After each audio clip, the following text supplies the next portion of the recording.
Good evening, ladies and gentlemen. Welcome to the English news from Djibouti channels. Here are the headlines of our edition tonight. Our main titles are the World Refugees Forum held in Sheraton Hotel this morning. On continental news, military exercise at the Colombian border.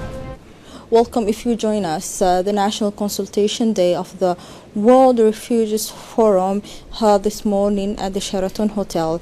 This day, under the aegis of the Minister of the Interior, Mr. Momin Sheikh, brought together many ministers and the NGO, such as United Nations Agency, NGOs residing in Djibouti, and the other stakeholders to share achievement, good practices, challenges and opportunity, but also gather relevant information on possible contribution and commitment is done through the application of the global impact on refugees, whose framework global action for refugees in the Republic of Djibouti.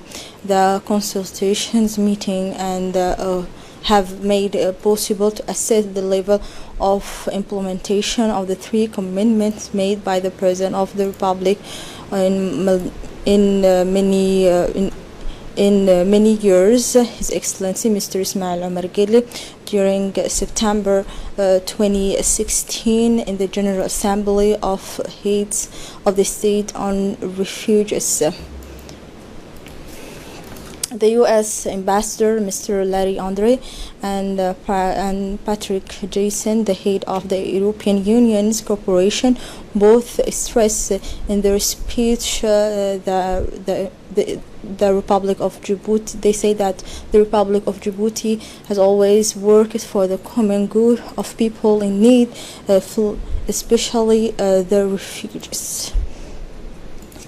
The Minister of the Interior highlighted that the Republic of Djibouti had made concrete commitment and contribution since the adoptions of to achieve the objective of the global impact for refugees. He added that this meeting aims in particular to ease pressure on host countries, strengthen the autonomy of refugees, widen access to solutions in third countries, and promote conditions for safe and denied return to countries of origin. The Chief of General Staff of the Army Forces, the General Zakaria Sheikh Ibrahim, received in his office the General Staff of the Forces Army, Mr. Mikhail Golovanov, Ambassador of the Russian Federation to Djibouti, accompanied by the representative of the Russian corporation company Rostec, Mr. Alexander.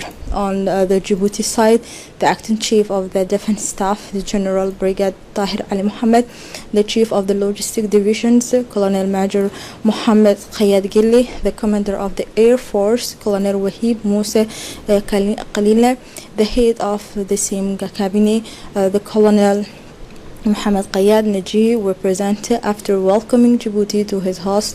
The chief of the general staff of the army said that the Djibouti army forces and the Russia corporations maintain privileged and friendly relations. The Vietnam wishes to intensify its trade and cooperation relation with the countries of the Middle East and Africa.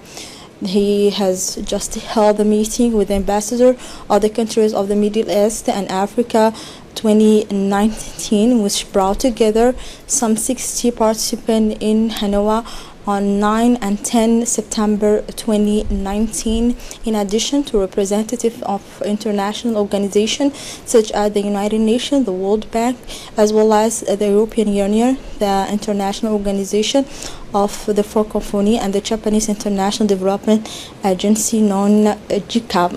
The hate is still persistent in our country. Last week, after a light rain early the morning, the hate increased, and it's still the case where the population in the capital and the coastal area have suffered a lot. this phenomenon is due to high humidity and lack of rainfall, unlike the country of the region. According to the National Weather Forecast, the persistence of the heat will continue for another 2 weeks, with a decrease in humidity for several more days until the arrival of the seasonal rains, which are highly anticipated by the nomadic population, who are suffering greatly from the drought. The national team's qualification for the second phase of 2022 World Cup qualification in Qatar, following the match with the Eswatini team yesterday, was shared with the Djiboutian population, who followed the game live on national television. The soccer game ended in a draw in front of the crowd in Eswatini, but thanks to the victory of the first leg in Djibouti, the Djibouti Sharks qualified for the second phase in the qualifiers for the first time in the history of national football. This qualification restored confidence to the leader as well as to the player, and from there to all Djiboutians, who can now believe in the abilities of the Blue Sharks team. The Djibouti Football Federation today held a ceremony to sign a contract for the new coach of the Djibouti national women's football team. This ceremony was presided over by the president of the Djiboutian Football Federation, Mr. Suleiman Hassan, and so the participation of the senior executive of Djibouti Football Federation. During this meeting, the president of the federation and the new coach, Sarah, signed the football agreement, which will last 1 year with the renewable options. This contract will allow the new coach to take on the role of the coach of the Djibouti national team. And now let's move on continental news. This is a show of strength from Venezuela. Nearly 150,000 men, almost half the army, were deployed by Caracas on Tuesday, September, in the border with Colombia. Tanks, armored vehicles with missiles, and dozens of members of Bolivarian National Army forces were seen at La Faria airport in Táchira state in the west of the country. This exercise, which will take place along of 2,200 kilometers of border, are scheduled to run until 28 September and involve 150,000 of Venezuelans, more than 360 troops. And the suspicions: Germany's Ursula von der, the first woman to head the European Commission, unveiled the portfolios of 26 members of her team on Tuesday, a delicate exercise that has led to difficult negotiations.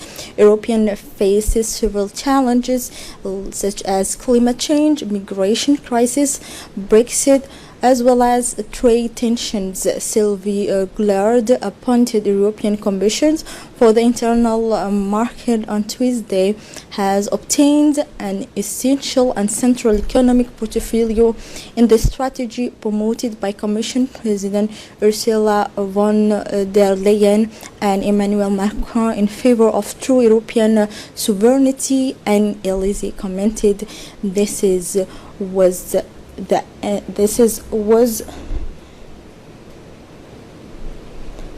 committed of the Elysee. Here we arrive at the end of this news edition. Thank you for watching us, and goodbye.